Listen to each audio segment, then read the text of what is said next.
One of the many interesting aspects of the new government is what's been done with some of the portfolio splitting and lumping, moving to the presidency and so on.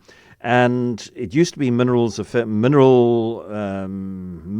and energy department, DME, Department of Minerals and Energy. It's still the Department of Minerals and Mining. Gwede Mantashe is still the minister there, but we now have a separate Electricity and Energy Department, and Kgosientsho Ramokgopa was the first Minister of Electricity, appointed in March of last year. He's now that minister, and he has a deputy minister who is Samantha Graham, who has been the DA's Shadow Minister of Electricity for a while now.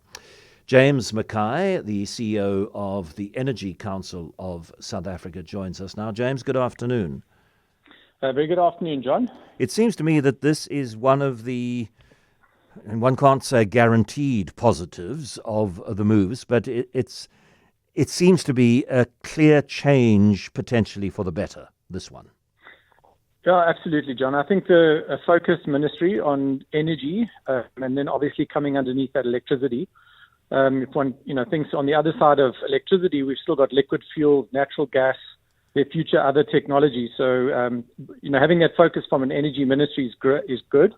And I think that the structure and collaboration of Minister Ramokgopa and now Deputy Minister Samantha Graham, I think again is going to really, foster and grow on the commitment around collaboration, partnership, building capacity and capability. So I think very positive overall indeed. And it's something that applies to all of the ministries where outsiders, citizens, people with interest groups like yours. It's how are we going to work this thing where a ministry, a portfolio wants to take its tasks, its obligations in a direction which is slightly different from what has been sort of ANC policy. So, is Kgosientsho Ramokgopa going to be allowed, with Samantha Graham working with him, to take the country further in the direction of new energy and finally put nuclear behind us, do you think? I think we've got to just reflect on where we've come from, which is sort of deep insecurities around load shedding, and could that get worse and worse? There was a lot of other areas of ideology. The sun doesn't shine at night, and the global West is forcing us to transition. I think largely all of those ideology type of debates and insecurities have been put to bed. The Electricity Regulation Amendment Bill really is anchoring now very clear direction on reform. The unbundling of Eskom is proceeding. I think we're really starting to see a lot of certainty in the investment pipeline around clean technology development. There's also, with load shedding abatement, and I think the Eskom turnaround plan is working well. It's actually ahead of schedule. And I think that confidence in that sort of a more permanent end to load shedding is also starting to come in.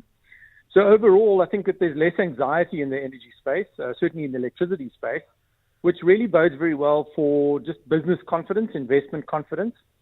Certainly as the Energy Council, we've done quite a lot of work.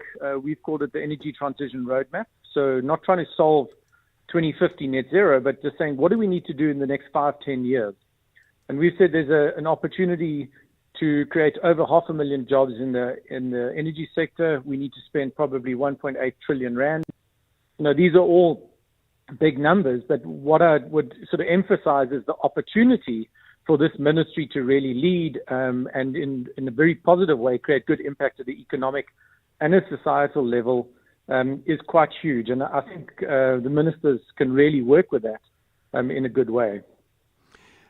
Energy stability is helped by having another 800 megawatts now available on the grid, because Kusile Unit 5 is being synchronized. That helps as well. But we might be coping. We've now coped for, I think it's 95 or 96 days that we haven't had load shedding.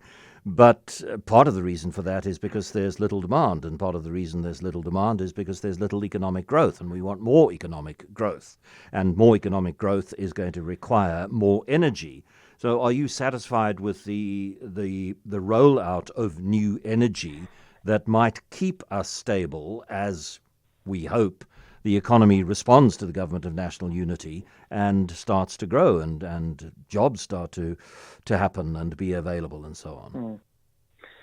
John, I think it's important to reference that the whole basis of the energy transition is moving away from historically just a supply-side-led sort of policy or central government decision-making, moving into integrated market-led. And so, yes, while we've had some sort of downturn in demand, we actually are still a very energy-intensive economy, and so there's a lot more room for demand-side management, efficiency, and sort of improvements on the demand side. We are actually going to move initially into a surplus of generation on the supply side because we're no longer going to decommission coal stations in the near future. So yes, that's an emissions kind of concern on the other side, but from a generation perspective, I think we're already seeing at times Eskom is battling to say, well, where do I cut back on supply because I've got a surplus in the system? And we're only just really starting to see the acceleration of private investment, not only in behind the meter sort of rooftop solar, which will continue to happen, but also in large utility scale with international investors and finance backing those large plants that we've seen now making a huge impact as well on supporting the overall balance of the system. So we're very confident that we've kind of turned the corner and going in the right direction now. James, thanks very much for your thoughts this afternoon. James McKay is the CEO of the Energy Council of South Africa.